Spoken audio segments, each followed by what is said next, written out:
only 2 people have lost their lives and they were certified by the emergency services. Soleke abantu ababini kwashiyeka bangaphaya kwama-50 bengenazo iindawo zokufihla intloko kumlilo oqhambuke kwisakhiwo eSasolburg eFreystata. Angifuna ukuqamba amanga, ngiyayiblame, ngiyayisola. Xhelekile umama womntwana oneminyaka esi-7 oye wafunyanwa umzimba wakhe sele ubanda kwindlu yommelwane.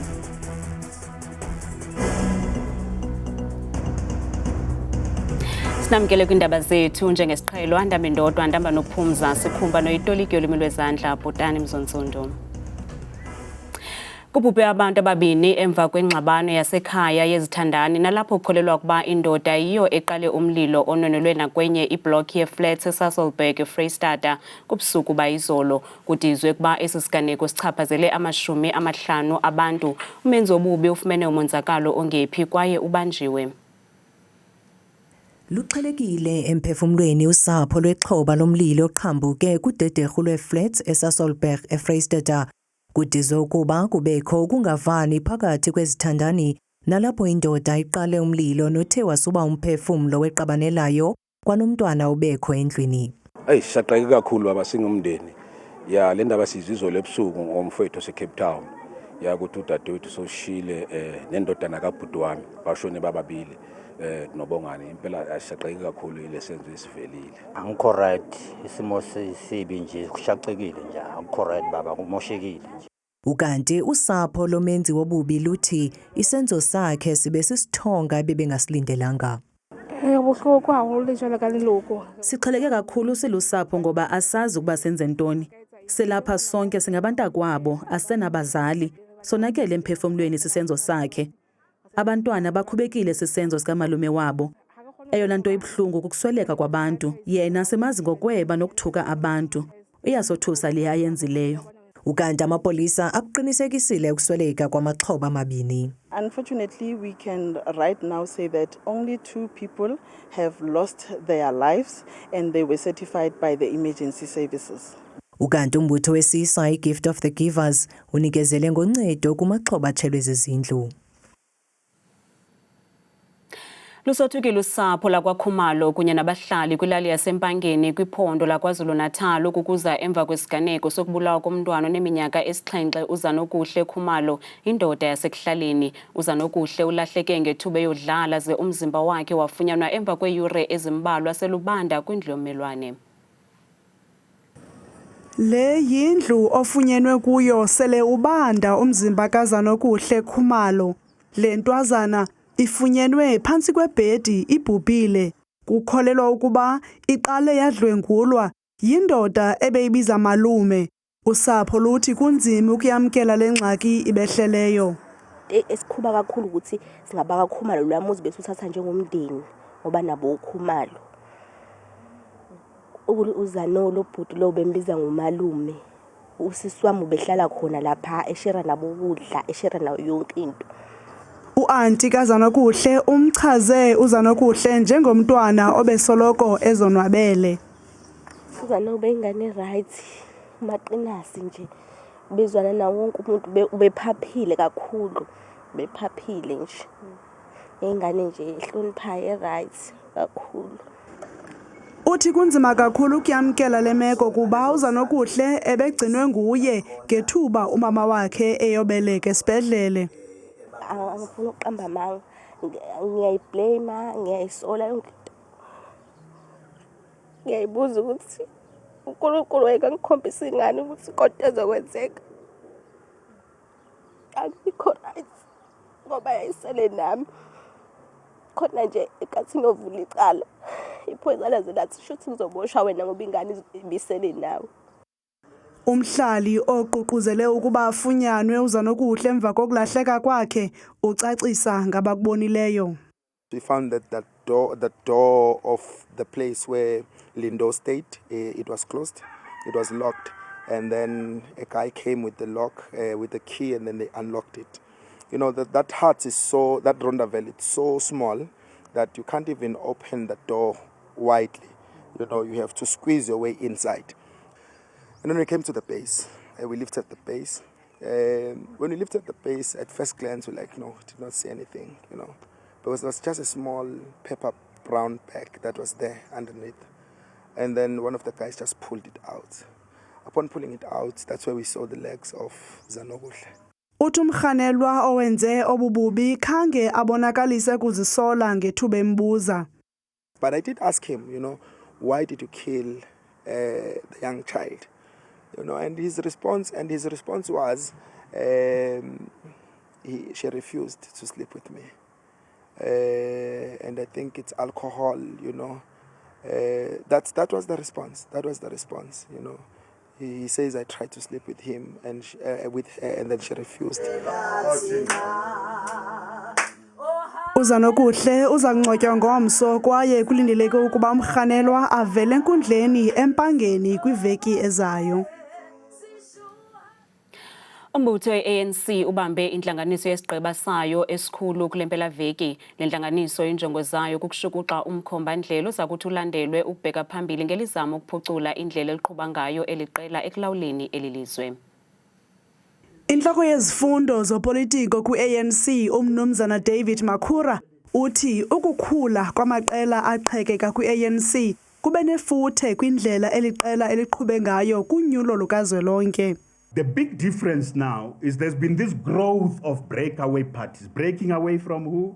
Largely from the ANC. So one of the reasons we say has impacted on the ANC's electoral performance is the breakaway parties. Umakhura uyanqwala ukuba i-ANC ibaphoxe kakhulu abantu ebebekholelwa kuyo. We have disappointed the forces, the support base that believe in us. Also because there's been ideological and organizational problems, that what we call degeneration. The organization is not in the ideal state and we have discussed this for many reasons, for many years. Kwelinye icala isithethi se-ANC uZuko Godlimpi uthi urhulumente wobambiswano bubuchule be-ANC. The GNU as it stands was the most strategic maneuver by the ANC in order to turn an electoral setback into a strategic advantage. Any other bipartisan arrangement would have landed the ANC in a difficult position where it would have to share the executive equally with one political party. And then would be subjected to all manner of strange policy proposals here. Ukanti kulindeleke ukuba umongameli we-ANC umnumzana Cyril Ramaphosa anikezele ngengxelo ephangaleleyo ngale ntlanganiso yesigqeba esiphezulu salombutho.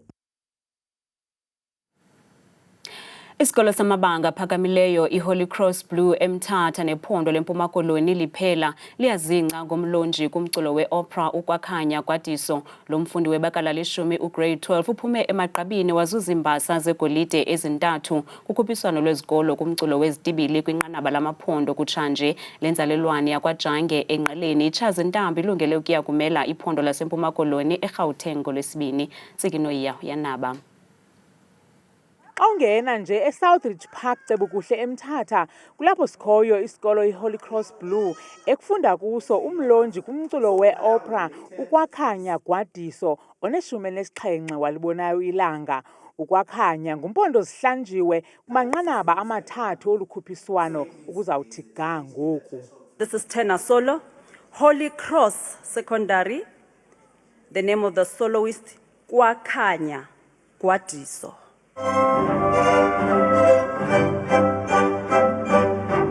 Con ossequio, con rispetto, io mi chino e mi profondo, al sapiente sì perfetto, che le buono, I have been winning first position. At the first level, we had 12 schools. Some schools had 2 contenders in each, but I was able to become the first position in those 12 schools, And then when I moved on to the second level, even though the number of schools were decreased, but those were still huge numbers. And I went to cluster level whereby we competed at 6 tenors, and even there I became position 1. Isakhono sokucula wasincancebeleni kuba wayithanda intsholo yengoma eseyimveku nasezifundweni uqhuba kakuhle kakhulu. Ndiqala ukumqaphela uKwakhanya eneveki efika ezelwe. Ndimqaphela ekumameleleni ingoma xa ndimfakele kwi-TV athule de alale. Ndamqaphela ke lo mntana into kokuba tyhini uyawuthanda umculo. Sidlulile ke apho wakhula wamane ethatha ndimbona emana ayicula phandle eziculela ingoma zecawe. I discovered he is a child prodigy when he joined our school choir. That's where I saw the musicianship in him. Then I challenged him. I gave him a time signature just to see the art of conducting in him. Fortunately, he excelled in that. Then he was an understudy in conducting. Then Kwakhanya, from there, he excelled it. Io mi chino e mi profondo, aun sapiente sì perfetto, che l'eguale non ver mondo per lo cogle l'ignoranza, e l'eguale non verrà per la gran bestialità. Isikolo samabanga phakamileyo iHoly Cross simaqhaphethu silungiselela ukwakhanya Gwadiso. Kaloku ngolwesibini esijonge kuye uza kwenjenje yakuya kwiphondo iGauteng nalapho uyakushiyana ngotyefezo nezinye iithena kwi-opera emele iphondo iMpuma Koloni kumnyhadala wamagqibela kankqoyi womculo wezitibili wezikolo ozawubanjelwa eRhawutini. Kaloku Kwakhanya ukwaxeleshe ukuza nembasa yesine yegolide nanjengoko ezintathu sele ezizuzile okoko uqalile omnyhadala. Kwiindaba zethu kuChannel 163 oziphathelwa iNewsroom Africa, ndinguntsiki Noyiya eHoly Cross eMthatha.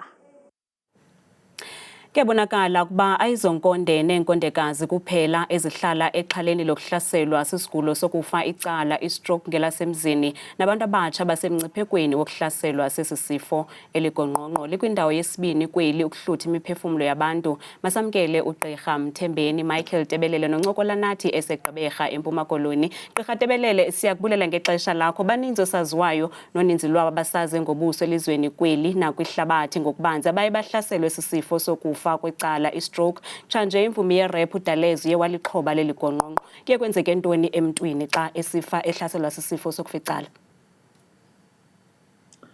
Mandibulela kakhulu ngenene, ndibulele ithuba kumzantsi wethu. Ngenene kwenyani ukuba baxhaphakile abantu abaye baficala ngenxa yesi sigulo kuthiwa si-stroke. Into edla ngobangela le nto kukuba kunqamke igazi eliya engqondweni umzuzwana. Loo nto inokwenziwa kumincana komthambo okanye ukubhloka komthambo lo usa igazi apha engqondweni.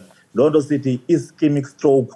That is kumincana umthambo okanye kubhloke umthambo lo usa igazi kwicala elithile lengqondo okanye kwipart ethile yengqondo.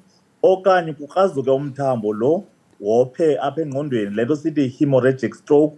Zininzi ke izigulo okanye izinto sithi zii-risk factors okanye into ezibeka umntu emngciphekweni woba kwenzeke ezi zinto. Umzekelo, uba une-high, le nto sithi high blood pressure, umfutho ohamba kwegazi, then kunako into yoba ube semngciphekweni into yoba ube ne-stroke. Uba unesigulo seswekile, unako into yoba ikubeke emngciphekweni loo nto leyo. And kakhulu ke le nto yenziwa into yoba uzubona uba uzawuafektheka kanjani kushiyana into yoba yeyiphi ipati yengqondo echaphazelekileyo. Uba elicala lengqondo lasekunene lilo elithe lophelwa ngulo mthambo okanye kwanqamka igazi kweli cala lengqondo, kushiyana into yoba ichaphazelekile nalaa ndawo ibangela uba ukwazi uthetha, le nto sithi si-speech area. Then kunochaphazeleka nendlela othetha, kuchaphazeleke nendlela into yoba ube kanti uyamva umntu but intetho ingaphumi, ingalo ibone uba ingathi ayikho, icala longalisebenzi nomlenze ubone umlenze ngathi awukho, ube tyokololo. So i-pressure, that is high blood pressure, i-diabetes, that is iswekile, nokusebenzisa ezinto zenza igazi libe weak, into zekwenza igazi lingaklothi ngamachiza athile lawo. Xa ulitye kakhulu into ezinjenge-warfarin zinako ukwenza into yoba ubone sosophela engqondweni. Nazo into eziphambili ezinobangela uba umntu abe semngciphekweni wovelelwa si-stroke. Ikakhulu ke into ebangela uba ube ngathi ichaphazela abantu abatsha yindlela esiziphethe ngayo, le nto kuthiwa yi-lifestyle. Lifestyle, ukungazilolongi. Ufumanisa uba i-obesity, abantu baye betyeba, ngokutyeba ngoku umngcipheko uphakamile. So ukunyusa izinga lokuzilolonga, le nto sithi physical activity, inako loo nto leyo uphucula okanye unciphisa amathuba wento obungabi na-stroke. Into esizityayo, ii-habits, imikhuba okanye imikhwa, ukusela ukutshaya kubeka abantu abatsha emngciphekweni omkhulu wale nto kuthiwa ukufa icala. Then ke ngoku ikakhulu abantu baye bathande ukusola ukuthakathwa nobugqwirha kuthi hayi welamile okanye uficala okanye unyathele into emdaka njalo njalo. Kanti medically i-stroke zibangelwa kukuvaleka komthambo osayigazi engqondweni okanye ukukrazuka komthambo osayigazi engqondweni. So i-ischemic stroke okanye yi-hemorrhagic stroke, ukopha okanye ukublokeka komthambo. Nezigulo ke ziyamene namafutha, ezinto sithi zi-dyslipidemias. Umzekelo i-cholesterol yakho iphakamile, naleyo into inakukwenza la mafutha nqume xa ihamba apha emithambeni egazi eliye engqondweni. Ingqondo ke once ingafumani igazi umzuzwana, then elo cala lengqondo loo ndawo yengqondo iyafa, then ichaphazele eli cala lilawulwa lelo cala lengqondo apha emzimbeni. Nantso into ebangela i-stroke, nantso into ebangela uba abantu abatsha babe semngciphekweni. Zi-lifestyle, yindlela esiqhuba ngayo ubomi kule mihla, nee-habits okanye imikhwa esigaxeleka kuyo. Doc, masibulele kakhulu ngexesha lakho. Ndiyathemba nombukele ekhaya ucacisekile ngeyona ndlela. Masibaleke sibheke evenkileni. Masiphosa amehlo kwimozulu nesiphathelwe ngithabile Makhaphela.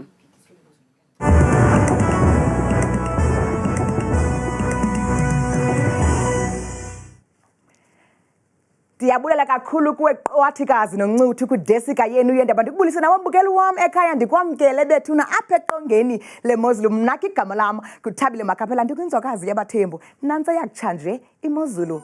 Sisayivula ke mbukeli wam ekhaya, siqhele ngokuphawula kaloku iziganeko zethu zakutsha nje kwakutshisa kwelanga, ukubhudla kwimimoya yasexesha lasebusika ngamandla phaa xa bevuka ekuseni futhi koodiyara phaa kumazantsi. Siyabona bavuswa phaa sisibhozo sibe bubanda namafu nje qabaqaba phaa ngo-16 degrees. Imbi imeko phaa koVelcom ekuseni futhi bevuswa sisithoba bayisonga imini ngamafu futhi ka-28. Sihlabele mkamabukelo wamekhaya sijonge ngokubanzi amaqondo wakho phantsi nalawo kaloku aphezulu phaya eMpuma Koloni njengaphaya eAlvana, eJamestown, eKomani, eVetlisi phaya kuyabanda kakhulu ngo-7 degrees. Kuyanetha, kuyaduduma futhi ngo-22 degrees. Kanti apha encamini emzantsi bukele njengapha kaloku eFreystata kumazantsi futhi eBloemfontein ilongqele kwakhona futhi ngesasibhozo bahambe neminyabo futhi bayisonga ngamafu njengephi ka-26 degrees. Sinyuke sichu sijonge kaloku phaya wethu laliphondo laseNtshona Koloni ngomso njengaphaya kaloku Worcester phaya ekuseni kube bubanda futhi yavakala inkwankca phaya ngo-6 degrees. Nemvula zisagalela phaa xa besonga imini futhi ngelashumi nje likhatshwe sisihlanu. Mbukele ekhaya nantsi kaloku imozulu phaya ephondweni lethu lapha eNorthern Cape ngomso Kuruman phaa kumantla futhi waliphondo kusabanda phaya ekuseni futhi ngesasithoba bayisonga imini asakhona mafu futhi kuyabona mpela phaya ebusuku futhi ngo-24 degrees. Kanti ibukele ekhaya bona baphila ngolu hlobo phaya ephondweni laseNorth West ngomso Vryburg imeko phaa noko yancomeka phaya ekuseni ngo-11 degrees. Iguquka imozulu futhi ngorhatya ngo-28 degrees. Morulenge ekuseni sisithoba. Nantsi kaloku imozulu apho sikhoyo bethuna kuseRhawutini amantla ke kweliphondo phaa kaloku kuseTshwane ngo-7 degrees. Likhona ilanga lihlabile umhlaba kamande futhi ngala mashumi mabini mbukeli wam akhatshwa sisixhenxe bonke on-straight kuyabanda ekuseni ngo-7. Nantsi bethuna imozulu phaa kumantla ephondweni laseLimpopo njengaphaya koPhalaburwa kusekuhle phaa bevuka nje ekuseni likhona ilanga phaa ligqwesile futhi ngamashumi mathathu nje anesibini. Thabazimbi ingqelana njengephi ekuseni ngala 8 degrees. Sehle njalo sijonge iphondo lapha kaloku eMpumalanga njengaphaya ko-Emelo phaa kumazantsi weliphondo. Ewe likhona ilanga kodwa uyavakala umoya wasebusika phaya ngo-9 degrees. Beyisonga imini ngo-26. Mbukelo wam ekhaya ndiyayivala ndiyayisonga imozulu phaya KwaZulu Natal njengaphaa koNewcastle ekuseni futhi ngo-11 degrees 29 ebusuku. Kanti kokugqibela kusePhongolo ekuseni ngo-15 yinqatsini phaya emini ngo-36. Mna ndithetha kangaka xesha limyole.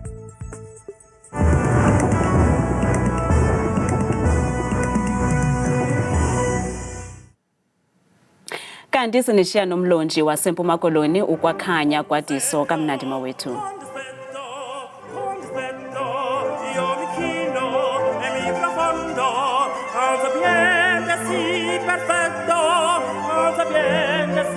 Perfetto,